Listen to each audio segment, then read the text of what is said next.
Hi everyone. Let's talk about levels of consciousness today because as respiratory therapists, sometimes we don't use these levels of consciousness appropriately.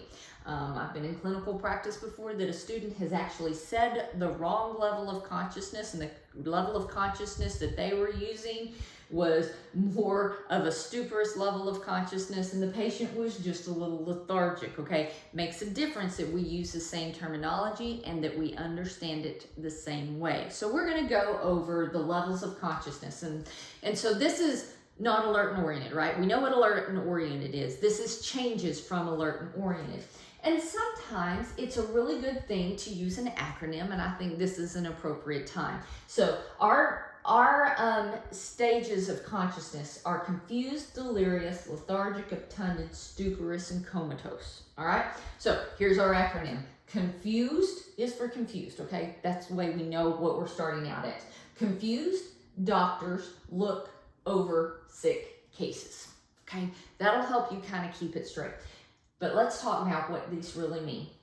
If your patient is confused, they're going to exhibit slight decreases in consciousness, okay? They may have slow responses to questions, slow mental responses, decreased or dull perceptions, or maybe incoherent thoughts. All right.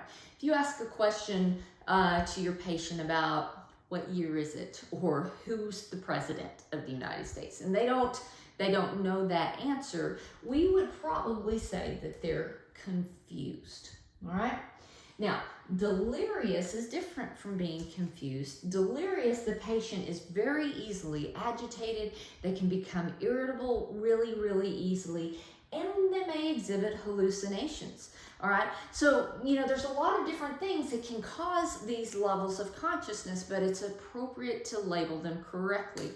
If you have a person that is seeing things in the room, spiders crawling on the walls, okay, that's a hallucination. I hope it's a hallucination. All right. And we would call that delirious.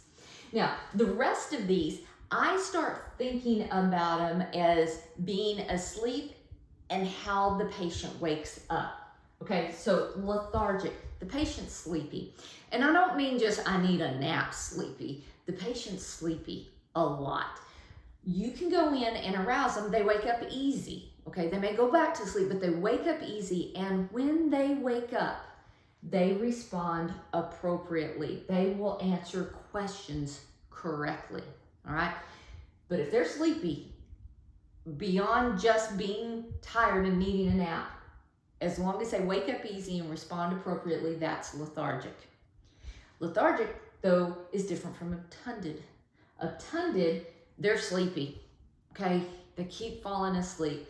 When you go to wake them up, you have to shake them hard. They awaken only with difficulty, okay? See how it's a deeper level of sleep? They're still waking up, and they still respond appropriately, and this is very, very, very important. Lethargic, they wake up easy. Obtunded, they don't wake up easy, but they both still respond appropriately. When we move to stuporous, they don't wake up good at all. Like, you may be shaking them and maybe they kind of come to a little bit, but they're really not good and awake. They will have decreased mental and physical activity.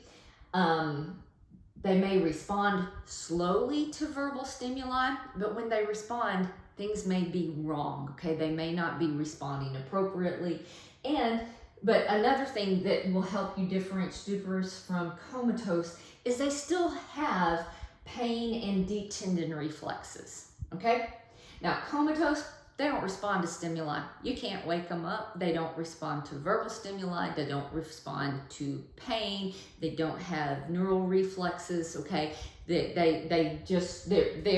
are comatose. They don't move voluntarily. They may have upper motor dysfunction, like Babinski reflex is not a positive sign for them. So here are your levels of consciousness. Be sure that you know them, especially if you're a student for MBRC testing, okay?